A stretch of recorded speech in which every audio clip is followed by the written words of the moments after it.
एक लड़का एक लड़की से बहुत प्यार करता था और वह लड़की जिस रास्ते से रोज गुजरा करती थी वह लड़का उसी रास्ते में उस लड़की का इंतजार किया करता था। और जैसे ही वो लड़की आती थी तो लड़का क्या कहता था, आइए सुनते हैं।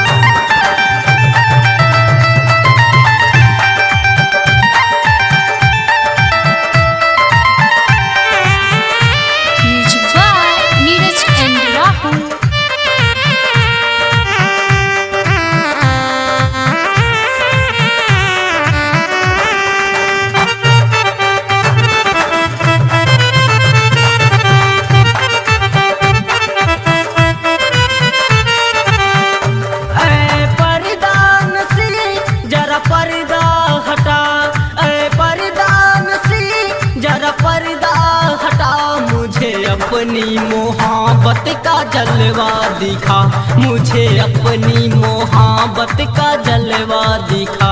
ऐ पर्दा नसी जरा पर्दा हटा, ऐ पर्दा नसी जरा पर्दा हटा, मुझे अपनी मोहब्बत का जलवा दिखा, मुझे अपनी मोहब्बत का जलवा दिखा।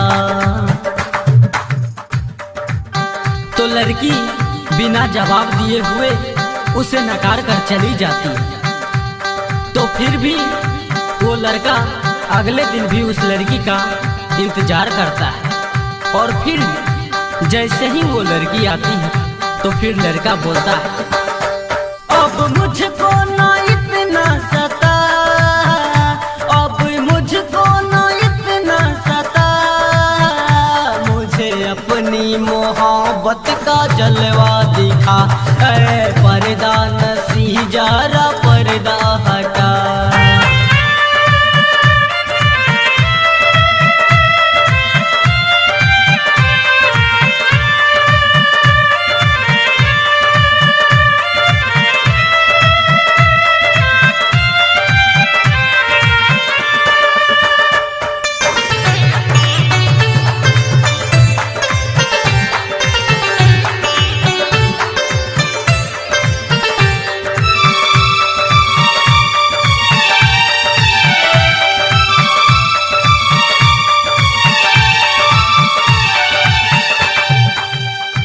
फिर वो लड़की उसे नकार कर चली जाती है। फिर अगले दिन वो लड़का उस लड़की का इंतजार करता है। फिर लड़की आती है।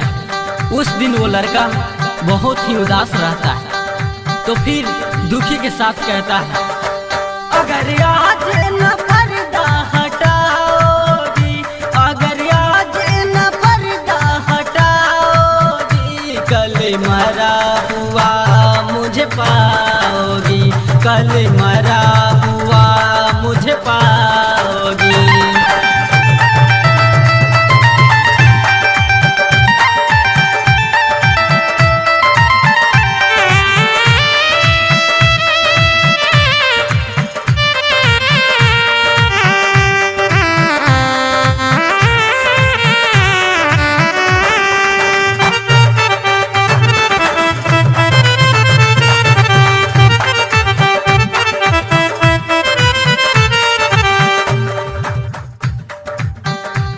फिर भी वो लड़की उसके बातों पर ध्यान न देते हुए उसे नकार कर चली जाती।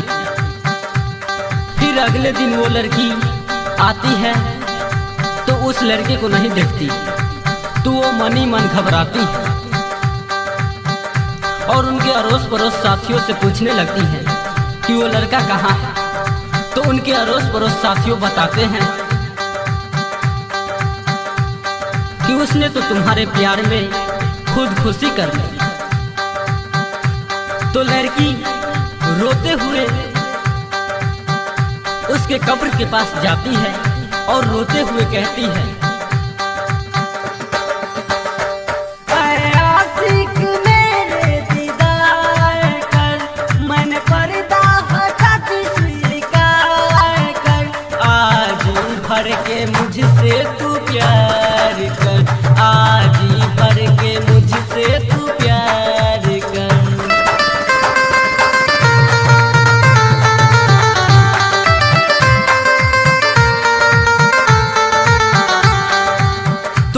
कब्र में से आवाज आता है,